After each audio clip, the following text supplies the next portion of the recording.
Yeah, we live up. All right. Shalom. This is the brothers from GMS Louisiana Saints in New Orleans camp with another live lesson.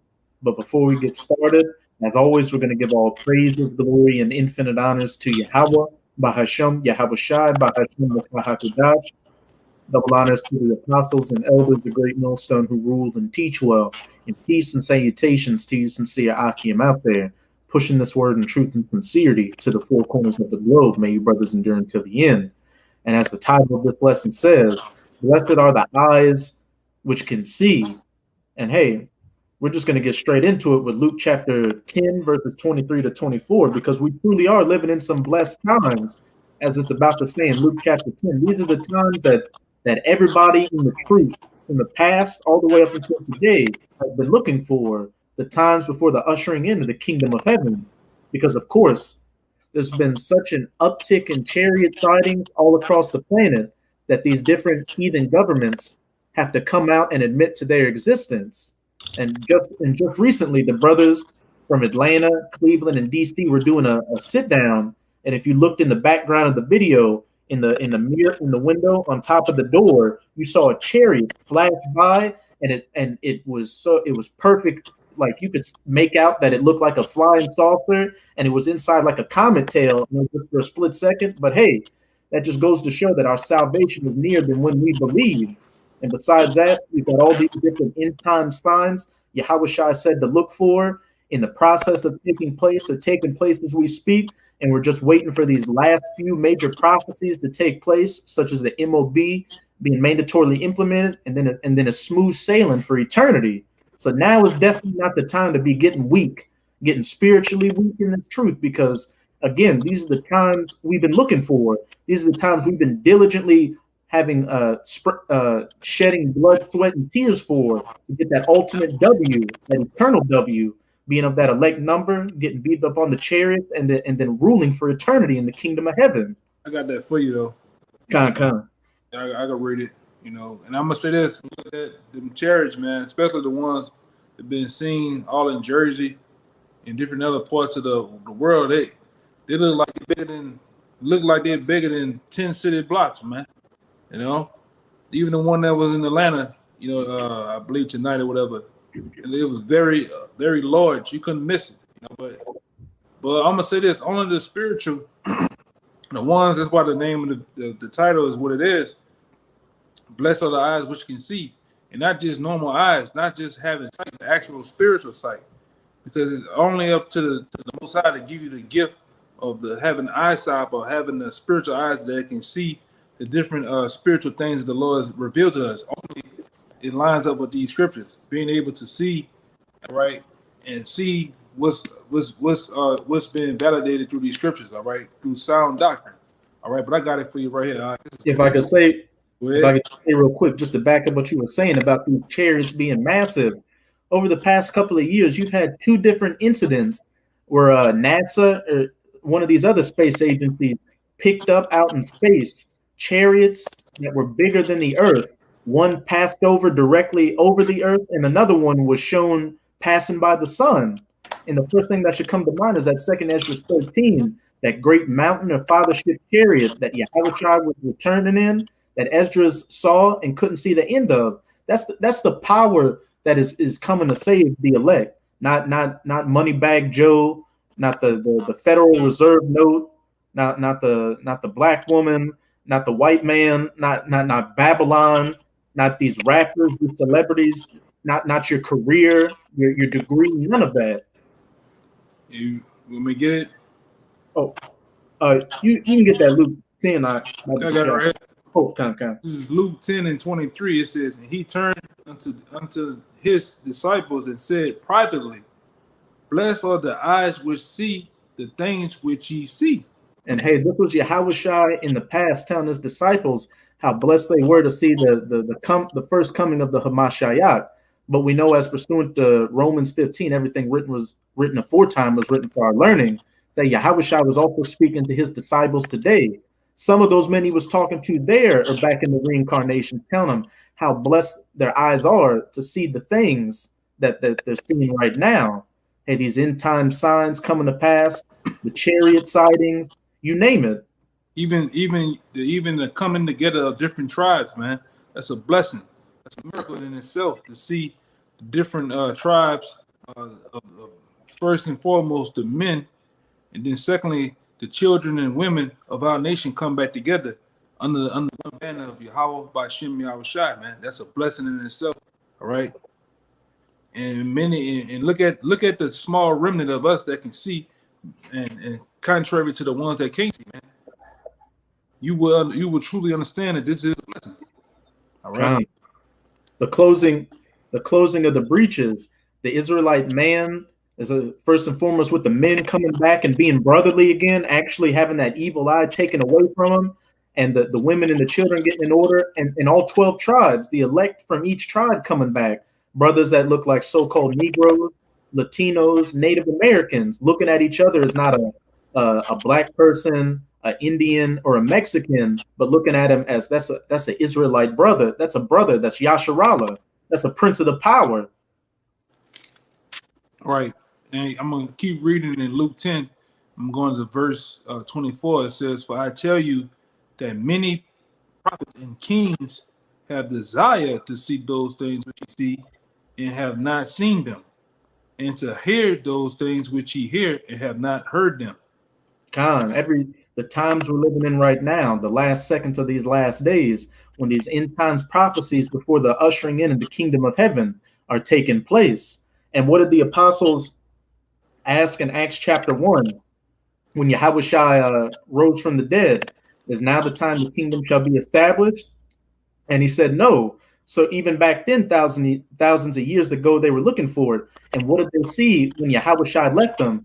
Him descending up into a cloud or a chariot, the vehicles of our salvation. So now we're in that time. And what did the angels tell Yahushua? Why ye marvel at this? This man that went up shall come back down the very same way. Hey, Yahushua is keeping good on their word and coming back at the time to save that elect. And again, those vehicles of our salvation, the chariots. Hey, real quick, it's a good one too. First Peter's 1 and start at 10. Con. This is First Peter's chapter 1, verse 10. Kind of backing up what you're saying. You can stop at 12. Con. This is First Peter's 1, verse 10. Of which salvation the prophets have inquired and searched diligently, who prophesied of the grace that will come unto you, searching what manner of time the spirit of Hamashiach, which was in them, did signify, when it testified beforehand the sufferings of Hamashiach and the glory that should follow, unto whom it was revealed that not unto themselves, but unto us they did minister the things which are now reported unto you by them which have preached the gospel unto you with the Holy Ghost sent down from heaven, which things the angels desire to look into. Right. And we're doing the same thing now, man, unto you. All right. Unto the followers of Yahushua, man. That's what we was all set up for. That's what we ain't set ourselves up. The Lord did it, man. The Lord put it in our spirits, sent from on high, man, to do his deed, to go on the highways and byways, to teach, to break down these scriptures and get you in going in depth on certain things, man. Right? That's a gift. All right, go ahead. You got it. Oh, Con. Could you get me Luke chapter 21, start at verse 25 and read down to verse 28, Baba Kashrap? Luke chapter what? Luke chapter 21, start at verse 25. Luke 21 and 25. All right, got it. Luke 21, 25. There shall be signs in the sun, in the moon, in the stars, and upon earth distress of nations and perplexity, the sea and the waves roaring. As I said at the beginning, and there shall be signs in the sun and in the moon and in the stars. And there's been so many blood moons, lunar eclipses, and solar eclipses over the past couple of years that you almost can't keep up with them. In the past, they be coming here and there, and it became an event, but they're just happening one after the other. And we know that the Most High shows signs in the heavens before he makes a major move. And as it said, and upon the earth distress of nations. Hey, with 2019 all the way up until today, before the lockdowns happened, you had an uproar of people in pretty much all across the planet going against their governments because they saw that they were being lied to and screwed over. And then during these lockdowns, especially in Europe, you've got a lot of people protesting them. And hey, over in America, last summer, it was a summer of rage with those George Floyd protests, and people are slightly protesting the lockdowns now. And in between all that, you saw an uptick in first gun ownership and people buying guns. So that distress of nations is going to continue and get more violent. And then, of course, these major powers all across the planet, such as China and Russia and the US and the UK, are talking about building up their nuclear arsenals, that kingdom going against kingdom, because nuclear, there's going to come a time when those nuclear missiles are going to fly. And then there's the battle in the Valley of Jehoshaphat, where these nations are going to get gathered down into the Middle East to fight each other. And Yahushua is going to return in that massive fathership chariot to do cleanup work. These truly are beautiful times we're living in. Right. I'm going to keep reading. It's Luke 21 and 26. It says, men's heart failing them for the fear and for looking upon those things which are coming on the earth. For powers of heaven shall be powers of heaven shall be shaken. And men's hearts failing them of fear. Hey, there's been an uptick of fear all the way from the top down to the average Joe person out here, not knowing what's going to come next. Hey, like I said towards the beginning of the video, there's been such an uptick in chariot sightings that these different governments have had to disclose that they've known they've existed and that they've got information on them. And if these governments are talking about it, it's really the elites. And the elites know exactly what those chariots are and what their job is to do, to come and save the elect and make war against their rulership and take it away. Yeah. So even I was gonna say too, Shalak, this is the suspense, the suspense of the movie now. This is where it's starting to, getting closer to the end, it's starting to get uptick in the movie where action is finna start happening, man. Go ahead, Doc. Hey, it's beautiful. Even though we don't see these Rothschilds or these Rockefellers or any of these other higher-ups, best believe that from a bunch of what they would consider niggers, spicks, and tontos reading the Bible on the streets, they're having nightmares and fearing because they're seeing that everything we've been prophesying is beginning to come to pass, and that these chariots we've been talking about how they're coming to take away their rulership and save us, or making their appearance much more known in daily life. Hey, these elites are getting plagued by dreams, getting plagued by watching these videos. It's such a beautiful thing. And I've thought about this too. Like, as much as we prophesy about these different nations coming against Babylon with nuclear missiles, I've been seeing a lot of articles coming out with these different heads of state, like in China and in Russia, saying, look, we're building up our nuclear arsenals to make it so terrifying that the American elites would tremble at the presence of it. Best believe they're watching too and know that what we're saying is the truth, and that's emboldening them. They're seeing that we're prophesying they're actually going to take down Babylon, so that's why they're preparing themselves accordingly and really dropping their nuts on Babylon. Right, I got a little more. Verse 27 says, and then shall they see the Son of Man coming in a cloud, all right, with power and great glory, which is the chariot of Israel, the Lord. All right, kind of the popular belief. All right, they told you all type of BS in church about the coming of the Lord, but we go in depth and show that. All right, the vehicles of the Lord are the chariots of Israel, which is known in this world as so-called UFOs, but they're IFOs. All right, they're actually identified flying objects, right? sent from the Most High. All right, he don't have to allow the angels or the Lord to travel in them, but he does, man. All right, and that's the vehicle of the Lord. So when the Lord come back, he's gonna come back in a big partnership. All right, that's scriptural. All right, that's what these old holy roly, big cap wearing ass women, these big Easter Sunday ass goddamn talk about every weekend. Sometimes the Ezekiel will, the will within the will. What are they talking about? That's a chariot, man. But these common folks don't have the spiritual understanding of those things, right? When it says coming in the cloud, that's a chariot, all right?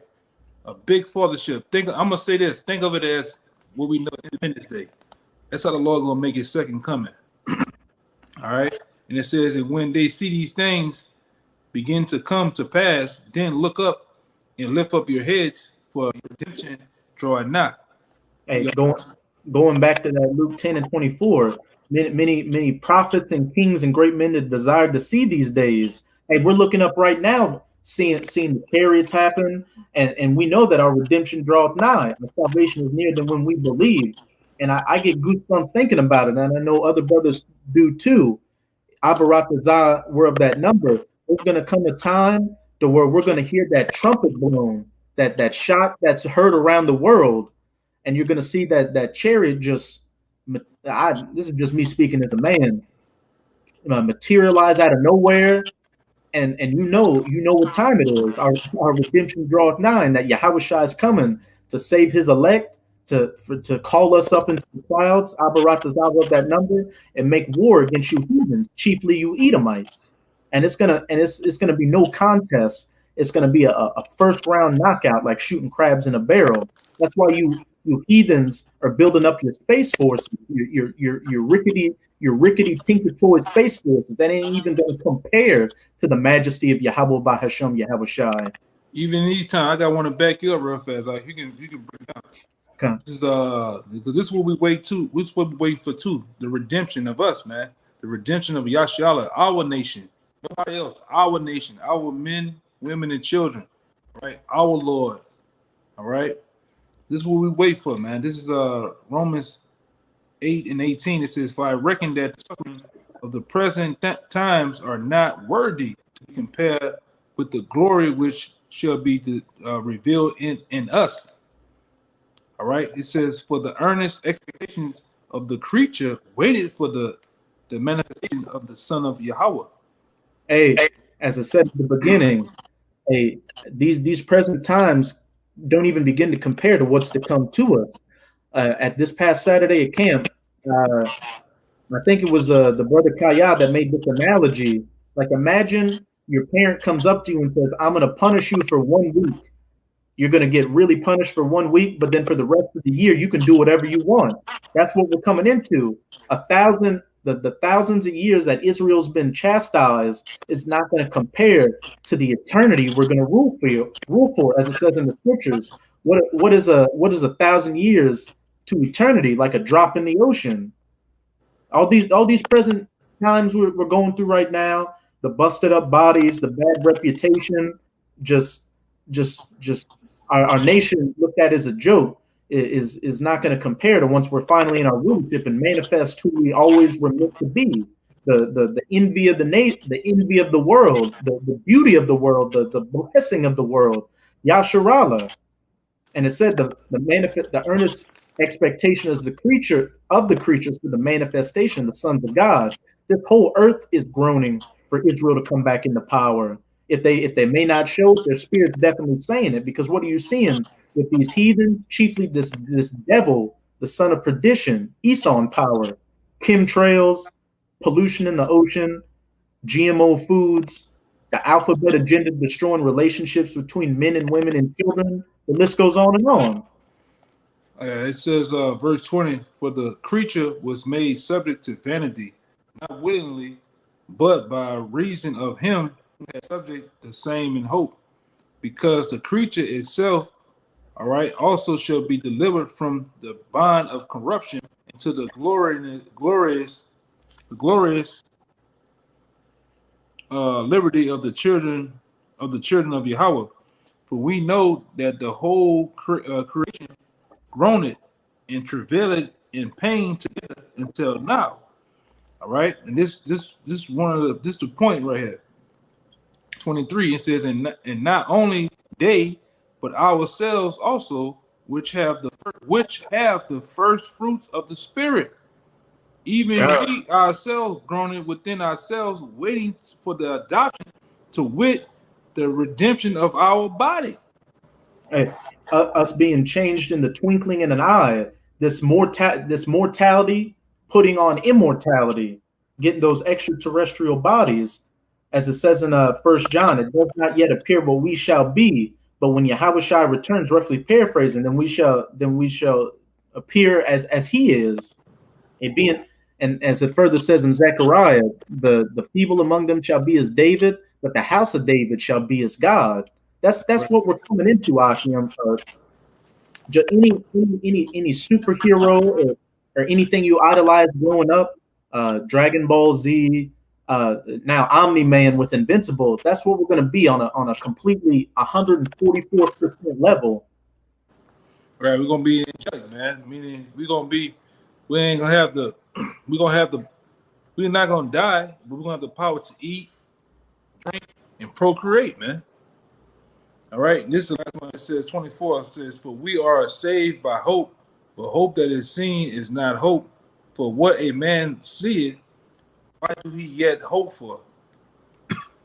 And that's gonna be turned even more to our favor, because we're just reading what people would say is reading words in a book, but we wholeheartedly believe that it's going to take place. That truly is faith.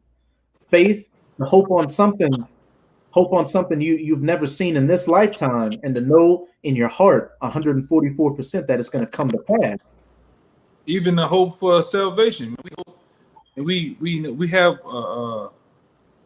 we have our minds to the point where through faith we hope for the salvation and the cherished deliverance to actually see, all right, brothers actually getting delivered out of here, man. You know, all right, our different brothers, children, and women getting the hell up out of here, man.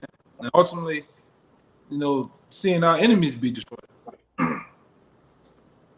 that's a, like I say, and that's a, man. You feel it, man. A lot of times you talk about these things, you get goosebumps, man. The hair stand up on your neck.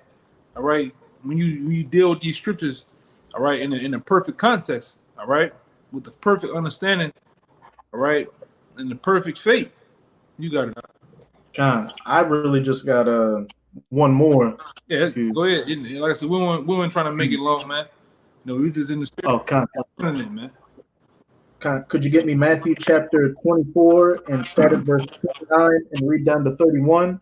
Because hey, this change. You said 24 down to 24 and 29? Con, Matthew chapter 24, start at verse 29 and go down to 31, because this changing in the twinkling of an eye is going to begin when the elect, Abarat ourselves, and you sincere Akims that watch this video or of that number getting beamed up on those chariots, the vehicles of our salvation. I can go up to 27 get that whole man. This is Matthew 20, 24 and 27. It says, for as the lightning cometh out of the east and shineth even into the west, so shall also the coming of the Son of Man be. Hey, Yahushua is coming from the east, and that like lightning is going to be shining to the west. And where are we at right now? In the west, the Western Hemisphere, Babylon the Great, the United States of America, where the majority of the elect are going to get beamed up on that massive fathership chariot. I got one real quick. Isaiah 31:5. As birds flying, so will the Lord of hosts defend Jerusalem. Defending also he will deliver it, and passing over it he will preserve it. Turning ye unto him from whom the children of Israel have deeply revolted. It speaks for itself. But back to Matthew 24 and 28, it says for whatsoever the carcass is, there will the eagles be gathered together. Immediately after the tribulation of those days shall the sun be darkened, and the moon shall not give her light, and the stars shall fall from heaven, and the power of the heavens shall be shaken. And those stars falling from heaven are those nuclear missiles being shot to the ends of the earth. And the powers of heaven shaken are these different rulerships of the heathen nations, because heaven and hell can be a condition. Hell when you're in captivity, and heaven when you're in your rulership. And these heathens, well, really these Edomites are in their heavens right now.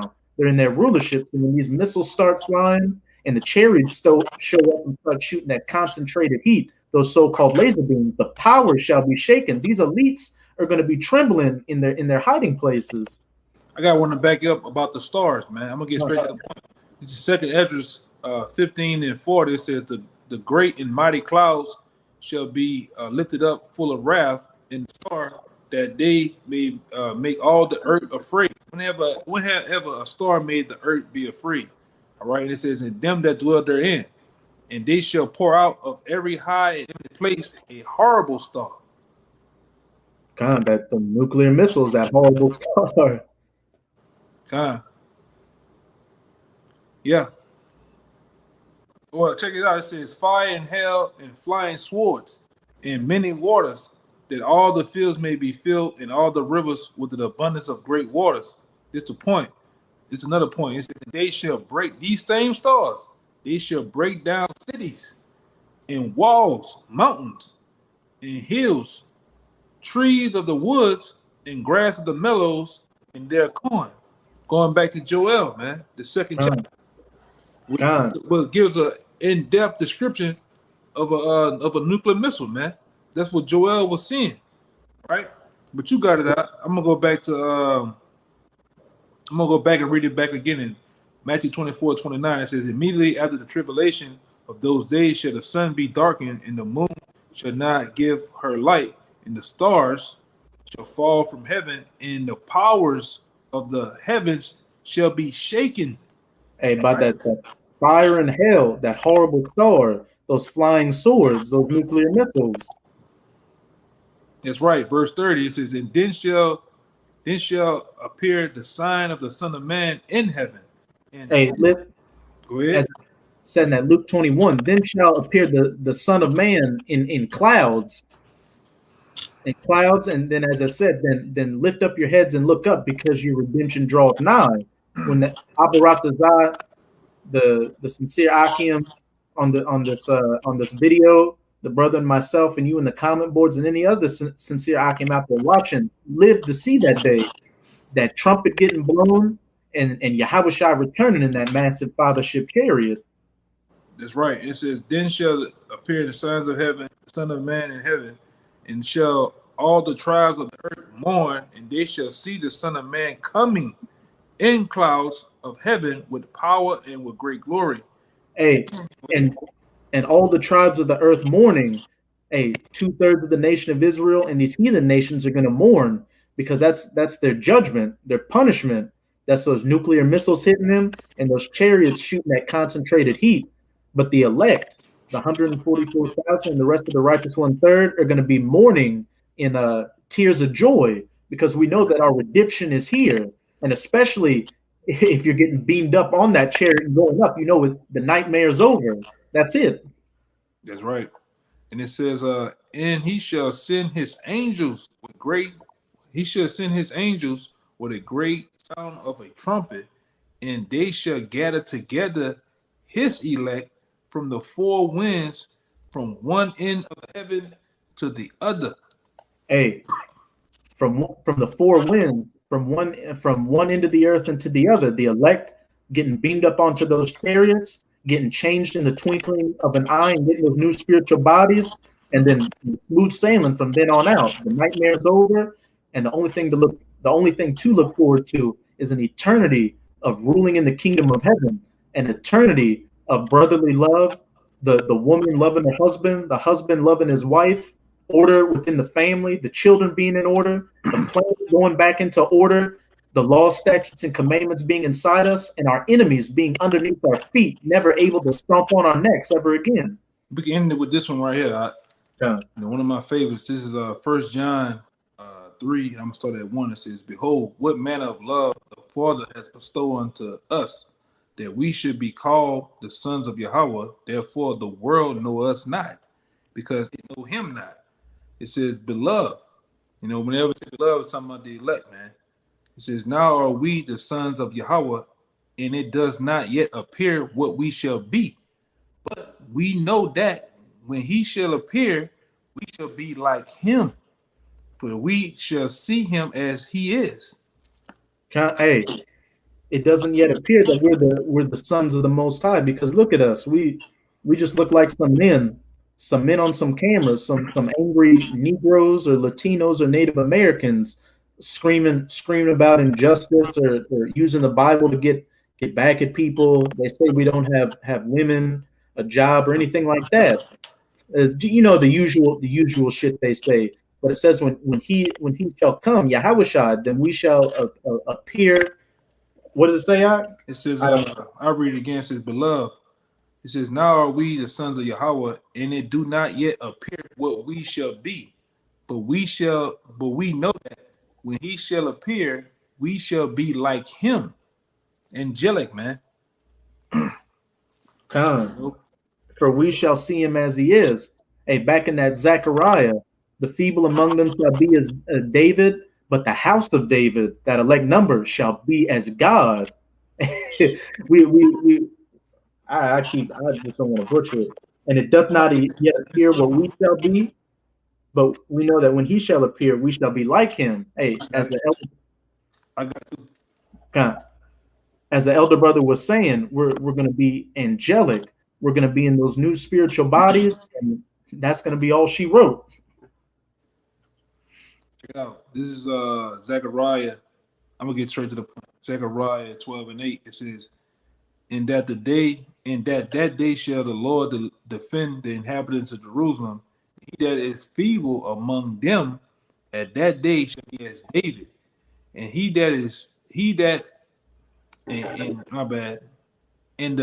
let me read it again. So I got this up. And in that day shall the Lord defend the inhabitants of Jerusalem. He that is feeble among them at that day shall be as David. And the house of David shall be as the Most High, as the angels of the Lord before them. At point blank period. I watched a video by Apostle Gabar earlier talking about there being ranks and levels in the kingdom of heaven. And what he was saying is that where it says those that are feeble among them shall be as David, that's talking about outside of the elect. Hey, the 2/3 that are going to be reborn are going to be living good in the kingdom of heaven. They're going to be rich and have status, and the more or less going to be like David as he was back in the past. He was an unstoppable mighty man, but the house of David, which King David is a part of, because he's going to be reincarnated too, is going to be on a whole nother level. It says they're going to be as God, as the angels of the Most High. These your wildest dreams, the Omni-Men, the Superman, any of these other superheroes. We're even going to make them look like a welfare case. Yeah. And not just that, which, hey, that's more than enough. Hey, just being an Israelite is more than enough. But hey, you're going to be a God on the planet, on top of having the planet under your subjection, having the riches, anything of your heart's desire. And on top of all that, having the laws, statutes, and commandments in you, so you'll never be able to go off again and be in perfect harmony and righteousness for eternity. I was trying to find this other one, though. Let me see. Yeah. We good. Whatever you want to do out. All right, that's all I had out. Con. So with that, man, we hope that was edifying. Until the next lesson. We want to give all praise, glory, and honor to Yahweh. Double honor to the elder apostle GMS. Peace and blessings, salutations to the whole elect. Till next time. Shalom. Shalom.